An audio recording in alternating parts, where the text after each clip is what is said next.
কিছুদিন আগে পুলিশ একজন লোকের ছেলেকে ধরে নিয়ে আসলো, আসিফ মাহমুদ সজীব ভুইয়া যে তাকে ছাড়াই নিয়ে আসলো, খেয়াল আছে? আসিফ মাহমুদ সজীব, হ্যাঁ, সে কিন্তু ভালো কাজ করছে।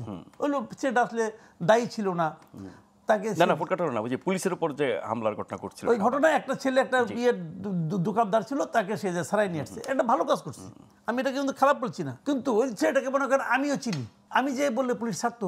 নিশ্চয়ই না। তো ওনার কথা ছাড়লো কেন? ওনার ক্ষমতা আছে, ওই ক্ষমতা কি পুলিশের জন্য অ্যাপ্লিকেবল? পুলিশের কি সেই সাহস আছে এই ক্ষমতা? না না, আমার কথা তা না। কিন্তু তো আমার কথা হলো কি, তাহলে আগের সরকার পুলিশের উপর প্রভাব বিস্তার করতে, এই সরকার করতেছে, প্রভাবটা নেগেটিভ কিংবা পজিটিভ সে আলোচনা পরে, কিন্তু প্রশ্নটা হলো যে করতেছে তো, তাহলে পুলিশ কি এটা আইনানুগ কাজ করছে কিনা সেটা বলেন আপনি আমাকে। আমি কিন্তু ওনাদের কথা বলতেছি না, আমি পুলিশের কথা বলতেছি। পুলিশ কি আইনানুগ কাজটা করতেছে? না, করতেছে না। কেন করতেছে না? ভয়ে। That is the point. ওই পয়েন্টের কারণে পুলিশ কোনো কাজই করে না। তাহলে সরকার তাদেরকে ধরবে, সরকার তাদেরকে কেন অভয় দিতে পারছে না?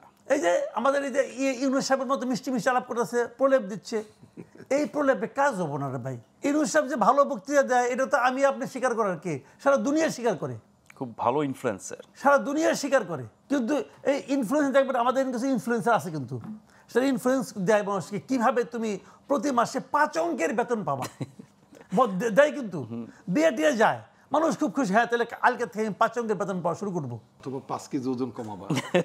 এটা আরেকজন দেখবেন আপনি মাঝে মাঝে টিভিতে দেয় ডায়াবেটিস, সে ডায়াবেটিস ভালোই করে দিতে সবার, আর সে ছাড়া আর পৃথিবীর সব লোক খারাপ। ফিনিশিং এ বলে কি, আগে দেখতাম যে আপনার রাস্তার মধ্যে ক্যানভাস করতো, ফিনিশিং এ কয়ে কি আমার এই ওষুধ কিনেন, আমার এই ট্যাবলেট কিনেন, আমার এটা কিনেন, এই পানি খান আর ভালো হয়ে যাবেন আপনি। ভাই এই সমস্ত বুজরুগি দেখতে দেখতে, ওগুলো তো আমরা জানি অপচিকিৎসা, রাস্তাঘাটে যেগুলো হয়।